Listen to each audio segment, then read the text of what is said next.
Hello, everyone, and welcome to another episode of Talking Games with Kellie and Andrew. I'm Andrew. And I'm Kelly. Are you? With a stuffed up nose. Hey, as long as your brain isn't stuffed up. Well, my brain is always stuffed up.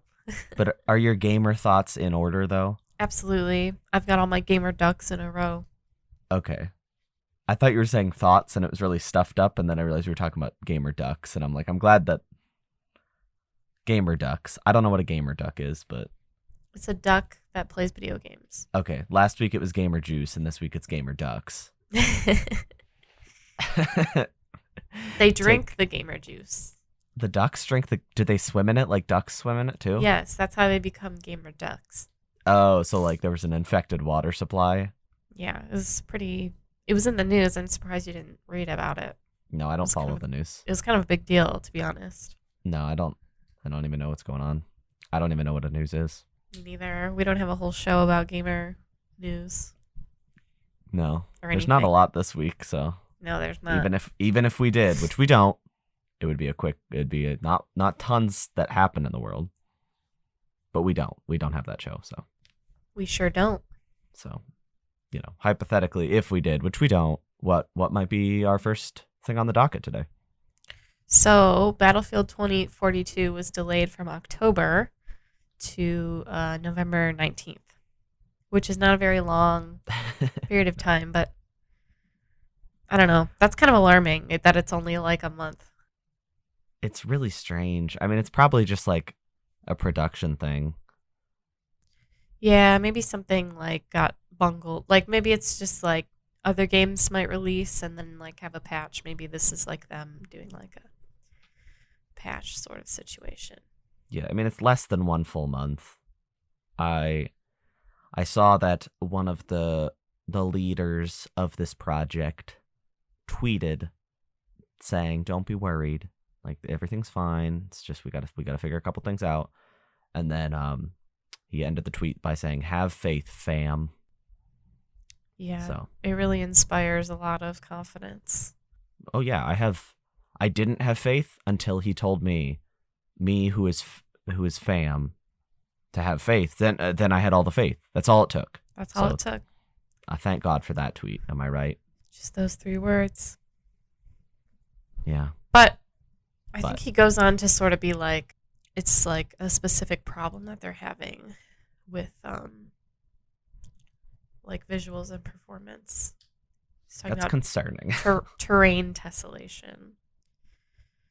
But, it's crunch time, so maybe untessellate that terrain. I mean, the game was only a month away, and this delay is only 3 weeks, so having issues right now is really... I don't know, it's really weird micro-level stuff that's semi-concerning. Yeah, to me, though, it doesn't seem that dire. Like, terrain tessellation. Most people probably don't even know what that is, you know what I mean? Yeah, I mean, it's hopefully, like, because it's just one thing, they can sort it out. Yeah.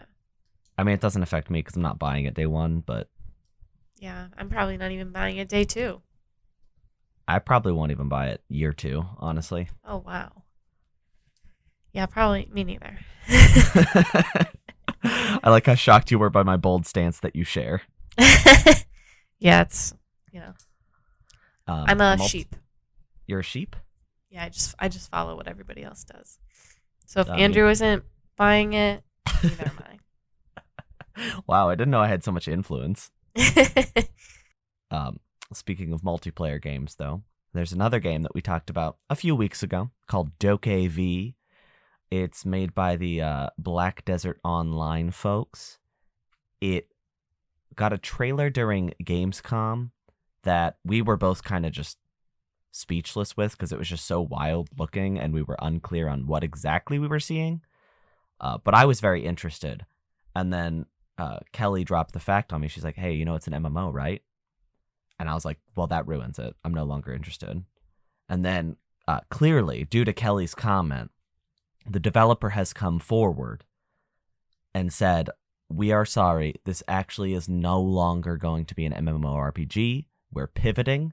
It is now just an open world action game It has multiplayer elements, but it is not an MMO.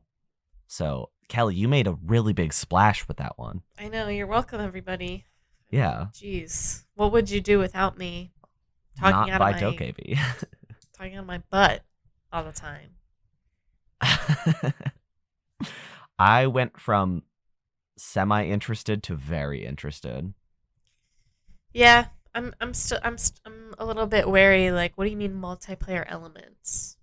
Is this one of those things where you're saying it has elements, but that's actually like the core of the game? Or are you, because obviously they felt the need to clarify this. So like they felt the need to clarify that it was not an MMO. So does that mean that they think people are afraid that it's going to be a multiplayer slash MMO sort of experience? Is that why they're saying it in such a way that might seem like it only has a little bit of multiplayer elements? That's just my thoughts. I'm very wary all the time of a big company that is known for an MMO to be like, we're actually not doing that. I'm just confused because I still don't know what this game is exactly. Yeah, it's a little bit confusing. The trailer was cool and like it got me interested because it was very visually interesting, but like, what is it? I know. Like it was almost framed as like a Pokemon kind of game, but like it's not. So I kind of want to see more at this point. I think it's going to be a while, but I do want to see more. Yeah, it kind of felt like sensory overload, but maybe Yeah. that's just me. You got your weak senses. That's true. They're quite weak, especially right now. I can't Yeah. even smell. No, I don't know what you would do with that. You're just gonna have to dream of what it's like to smell. I will. It's just allergies, folks. Yeah. Don't be worried. I'm not. Send the patient. troops. Send the troops. Don't send the troops, please. You could send the Star Wars troopers. The big gap between Star and Wars, really. I was wondering where you were going with that. Because Quantic Dream, Quantic Dream, is reportedly working on a new Star Wars game. Wow. I think I speak for all of us when I say, huh? This is a little bit questionable. Oh, yeah. What is that? I'm sorry. Are we saying David Cage is going to be making a Star Wars game? Surely not. Yeah, no. I don't know. I don't know how solidified this report is. Everybody's reporting on it, so like it clearly has some legs to it. It's not completely made up. But like, is there like in the past 15 years, 20 years, has there been a Star Wars game that was narrative focused, or have they all been action games? They all have stories, but like just narrative essentially. Well, Knights of the Old Republic might be older than 15, but that was like an RPG. Yeah. That was like a narrative focused RPG. But and then maybe Force Unleashed was narrative. Yeah. I also kind of feel like, I don't know, I guess it depends on how you feel about what's the one that came out a little while it came out a little while ago. Wow, I love that one. I can't remember what it's called. The Jedi Fallen Order? Jedi Fallen Order. That one was pretty narrative focused, but I think none of them to this extent, except for maybe KOTOR. Not like a Heavy Rain type of game. No, I mean, the only Heavy Rain types of games that have come out are Heavy Rain and Detroit and... I guess Telltale, arguably. Even Telltale, I would argue that, I don't know, it just doesn't have the same like flexibility that, like if you play Detroit, there's like a lot of, I mean, the story can go a lot of ways. Whereas I feel like with Telltale, you're sort of like on the rails. You just get to pick like what you're looking at. I mean, that's what I'm thinking about here is like Disney and Lucasfilm, like they have like this iron grip on what gets through, and like they like their characters portrayed a very, very specific way. So a game where you can choose what characters do sounds kind of like it doesn't sound like it's going to mesh well. Yeah, I mean, my thinking is that it would probably be characters that are totally like they don't appear in any other media whatsoever. And And also, then it couldn't be canon, could it? it could. I mean, my thinking is so like that's how the characters are in KOTOR, is that they were like just sort of original characters, and then they were introduced in that game, and then that game was received really well, so those characters sort of got to live on in the books and stuff like that. And even in like the movies, they get referenced from time to time, but or maybe like the Mandalorian, popular Star Wars IPs. I suppose. I just was thinking, like, I think of Quantic Dream, and like a lot of those choices are life or death. Yeah. Which is why I get confused. I'm like, well, how do you say what's canon? Is there one route that's canon? Right. And my other thing was, who like watched, like who on the Star Wars creative team like watched or played a David Cage game and was like, wow, this is the best game I've ever played. We have to get Star Wars into this. Like, I'm sorry. The games are Exactly the fine. vibe. They're fine and they're fun to play, but it's like sometimes it's a little bit weird. Yeah. I don't think the writing is that great. It's really heavy-handed, especially in like Detroit where you're like, Android Uprising. It's like I have a lot of issues with David Cage games, but I have a lot of issues with David Cage. That's he's a weirdo. Yeah. He's a creep, but sorry, who said that? I think it was your allergies. I think that was a sneeze, right? Yeah. No, I mean I'll stand by that. He's a creep. Yeah. No, we're in the same boat there. But I don't know what he would do with Star Wars. He'd probably write about how, I don't know. It would probably be dumb. That's all I'm saying. Yeah. But what do I know? Maybe maybe they're like David Cage didn't even do anything with this game. Maybe he's not even at Quantic Dream anymore. What do I know? Maybe he's about to join a certain podcast as a third host. Ooh. Talking games with Kellie and Andrew and David Cage. He would not let us say it without Cage. It would have to be Kellie and Andrew and David Cage. Yeah, he would have to take my spot. I might have to leave. I think I might leave too, so it just become Talking Games with David Cage. Ugh. That already exists. It's literally all his games. It's any interview you ever watch with him. Yeah. We got some real exciting news, though. Completely unrelated. Kelly, I don't know if you heard about this one. You remember how we talked about that Persona anniversary? Yeah, I do. The 25. And the first big announcement of the 7 announcements was coming in September. Mm-hmm. So, in tandem with that, they launched an English version of the Persona 25 website. And you are not going to believe what the first thing was. What was it? Phone wallpapers. Woo! I'm in disbelief. They said they were going to have 7 projects. And we were like, maybe it's games. Maybe it's movies. We were stupid that we didn't say maybe it's phone wallpapers. I know. Why didn't we think of that? Yeah. I would like to announce my retirement for being so stupid that this is it. I'm done. In all seriousness, I'm really disappointed. That sucks. I'm sorry. Phone wallpapers that I could find through a simple Google search? It's because in Japan, their website was updated with just reminders of the merch store existing, which isn't better. It's confusing because it's different. Yeah. But it's still bad. I don't know. Maybe this is all like a ruse, and the next announcement an announcement's actually coming tomorrow or something. Or maybe the next 5 announcements are going to be really stupid little things, and then the last one's going to be something cool. Like Persona 6. Or Persona 3 Portable ported to the Switch. Or computer wallpapers. Oh my god. I'm ready. You know what I was thinking about? When What? they released Persona 4 Golden on Steam, it did really well. It Yeah. sold really well. So, Yeah. anybody wanna release Persona 3 anywhere else Or anytime soon? 5. 5 is Yeah. only on PlayStation still. PlayStation 4. That's true. I didn't even think about that.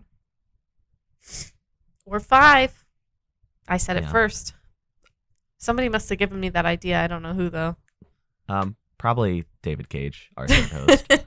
I don't. Yeah. I actually, that was a completely original thought. I didn't hear it from anybody at all. Yeah, I agree. Okay, Andrew, quit stealing my ideas. I didn't. I just am agreeing. Is that stealing? Oh. If I say I agree, is that considered Yeah. idea theft? Yeah. I'm getting Oh. David Cage on the line. I feel like we've said I agree to each other so many times on this show that if it's idea theft, we're in some deep water here. Well, that's interesting because I've never agreed with you ever. Didn't you say earlier in this episode that you agree with me on everything and that you only buy games that I tell you to? Somebody's gonna have to roll the tape back. I don't think I said that.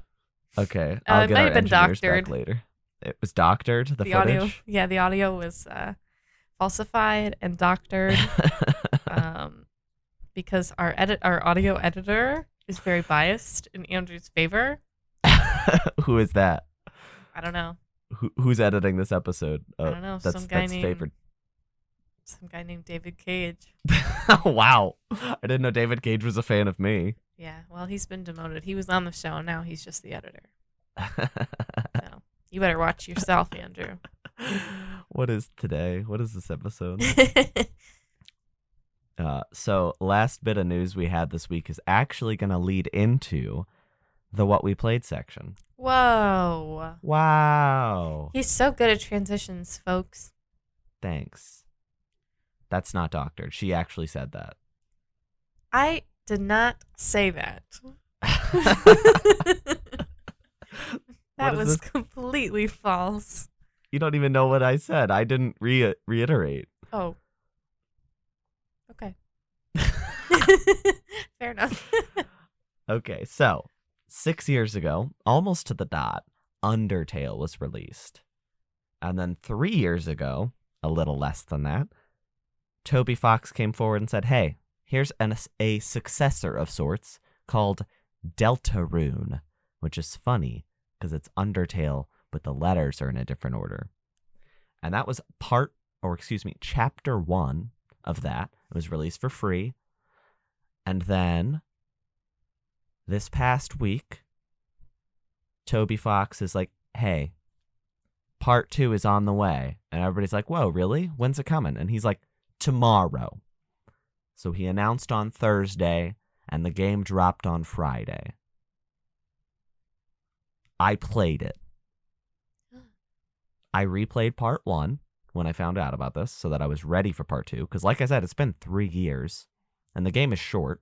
Chapter 1 was only a couple hours long, so I forgot a lot of the stuff that happened in it. And I figured I should play that first, so I played that first. Quick review of that since it's 3 years old. It's good. It's free. If you like Undertale, you will like it. Period. There's really nothing to that one. If you enjoyed Undertale, you will enjoy this.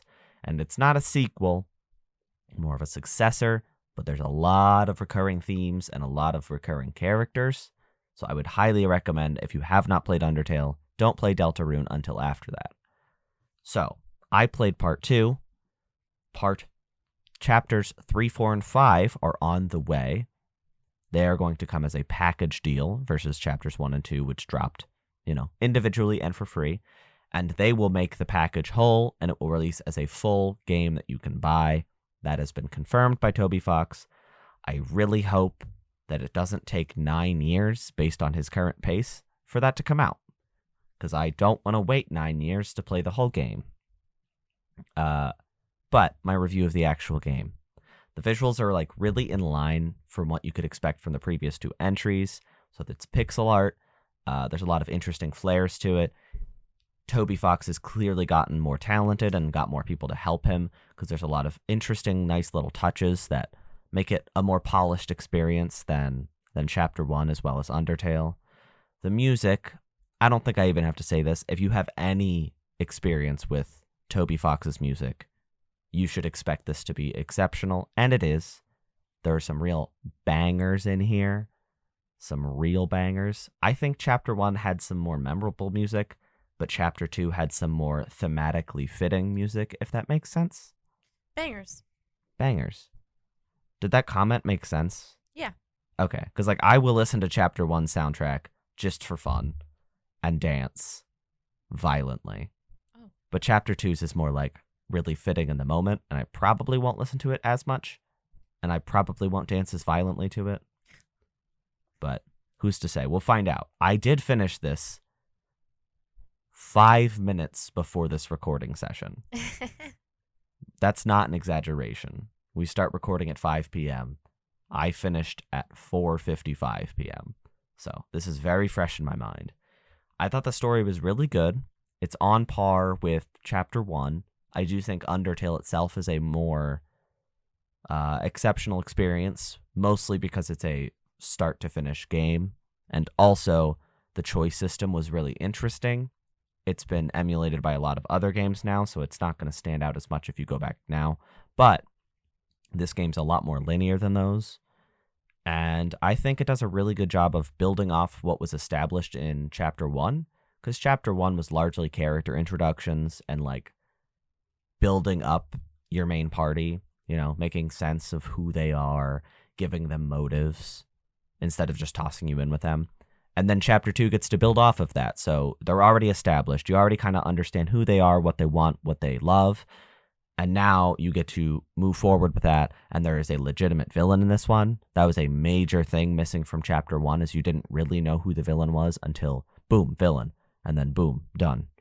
Whereas this one has a persistent villain, a lot more akin to Undertale.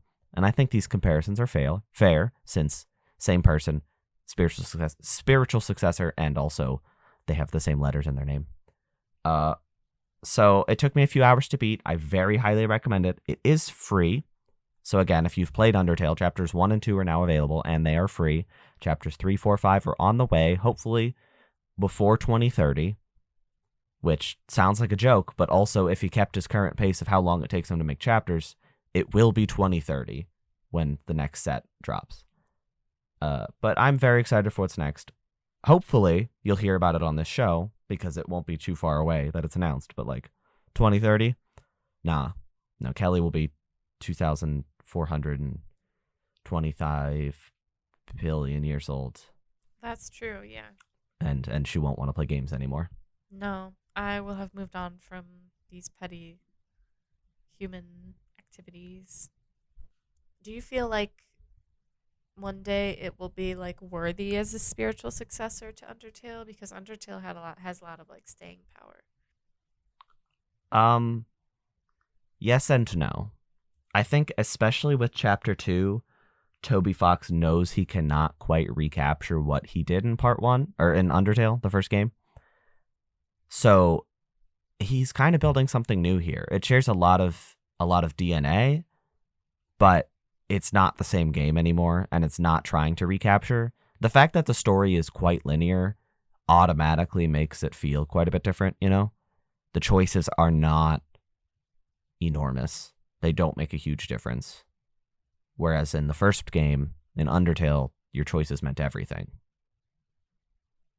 So I would hope, to answer your question, that yes, it will be able to reach, at the very least, the level of quality of the first game, but I don't think we'll know anytime soon. Maybe he'll surprise us, Mr. Fox. Mr. Fox, please surprise us. Please release parts 3, 4, and 5 next year. That would be amazing. Yes. What did you play this week, Kelly? Anything intense? Anything insane and scary? Yeah, it was, it got a little bit serious over here. I played another indie darling. Mm-hmm. Stardew Valley. Oh, terrifying. Very scary game. Okay, I will say there are parts of Stardew Valley that are kind of intense. The Skull Cavern, for those who don't know, it gets scary in there. The serpents, forget about it. Uh-huh. Like Trying peak horror game yeah, territory. trying to woo a bachelor. It's not easy out here. Okay. Yeah. I've played Stardew like a billion times. I always go back to Stardew. It's just one of those games, but I particularly enjoy playing Stardew at this time of year because I really like the fall season in the game. And it's becoming fall right now, if you couldn't tell by my allergies and my stuffy nose. So I got back into a file that I started playing maybe at the beginning of the summer because I had just gotten my PC and I was playing it on my PC. So I picked it back up, got back into it, had a lot of fun.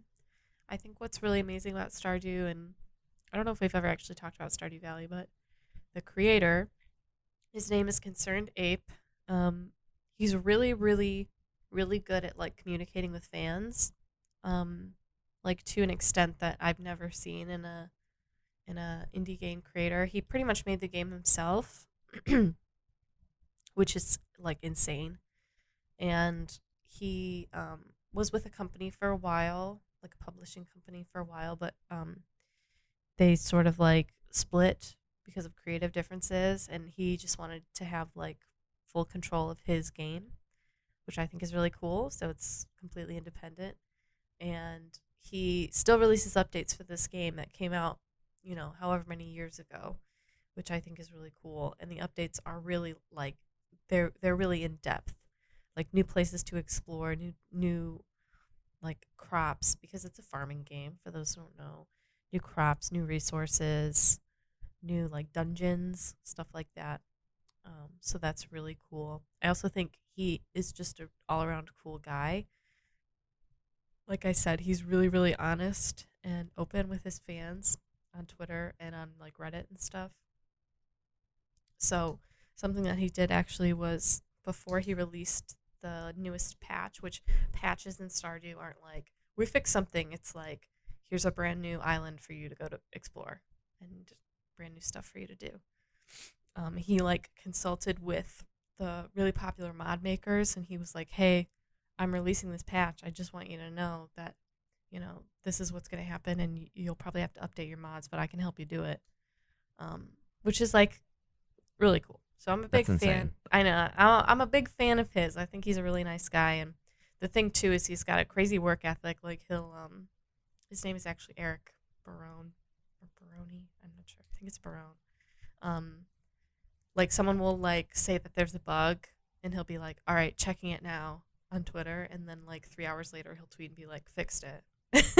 I'm like, that's just crazy. So I'm a big fan of the game in general. Also a big fan of its creator. So I'd highly recommend. That's really cool. He seems like, I don't know. It's ironic that we talked about Toby Fox and then Concerned Ape, just because like just indie developers are truly something special that I wish there was more energy in like the gaming space. Like the gaming space is like feels very twofold right now. Like it's indies and then it's AAA, and like there's hardly any in between anymore. And the way that indies handle things is just so cool, and I really appreciate those developers a lot. And I really wish that the AAA space would kind of take some notes. Yeah. Sometimes I feel like AAA games they're like too big for their britches almost. Yeah. They can't really see the forest for the trees. Yeah, get new pants, game industry. Yeah. Get some britches that fit. Get some tiny britches so that you can humble yourself. That's all I'm saying. Well, Kelly, it truly was not a newsless week, but compared to last week's behemoth, it felt pretty teeny tiny. It felt like tiny britches. The tiny britches that the game industry shall wear. Yeah, it felt like tiny, tiny britches. It felt like the sort of pants that I used to buy at Aeropostale when I was in high school. Not middle school, high school. Because I was behind on the trends. Oh, but you're ahead on the video game trends now, right? Sure, You are not behind, right? No. I'm Okay. on it. I'm above it. I'm over. I'm in it. I'm over it. I'm ahead of it. It's Okay. actually what I meant to say the first time. I got confused directionally, so you'll have to forgive me for being lost on the map. I forgive you. Do you forgive me? No, I don't. I don't know, just like a blanket forgiveness. I don't know. I don't want to because what if you do something really mean and then I say I forgave you and you'll be like, well, you already forgave me for it, so Here, joke ready? on you, sucker. Yeah, I'm ready. Video games are bad. Whoa, hold on. Who is this guy in the studio with me? I didn't know that either of us were in a studio, nor that we were together. And now I'm a little concerned for you if somebody's in the studio with you. You may want to look around. The call was coming from inside the house. We should do a Halloween special and talk about our favorite scary games. Let's do it. It's September, so we still got some weeks, but you know what? I'm making a promise. Do you agree? I agree. The first or the last episode before Halloween, some spooky stuff. Yes. And you Don't know know what, exactly Andrew? what. I forgive you. Thank you. Because you accepted my Halloween plan, I forgive you. I feel so blessed. Thank you. Everybody else, please send all of your well wishes to Kelly's stupid stuffed up nose. Yeah. So that next week she may sound just as luxurious and wonderful as every other week, except this one. Yes, and I will be returning from a trip to the desert, so you'll have to. Please don't elaborate. I don't want elaboration. I really like the vagueness of this. I'm going to the desert, and maybe I'll be back. Maybe I won't. Just kidding. I was gonna say, I feel like you should have warned me if this is our final episode. I hope I'll be back. This would be a very underwhelming series finale. I know, it's like our shortest episode. Our shortest episode is also the last one, and we didn't make any indications until it was over. Yeah, well, sometimes you gotta get them like that, you know what I mean? It's like a Netflix show, you get canceled. Oh, are we getting canceled? Yeah. We didn't even get to episode 20. I was really excited for that one. Well, maybe you should have asked for forgiveness a little harder, and then we wouldn't have been canceled. Well, everybody, thanks for listening to this episode and every episode of Talking Games with Kellie and Andrew. I guess I'll never see you again. He's lying. He's lying. He's telling lies. I'm lying. We'll be back next week. Thanks for listening, everybody. Bye.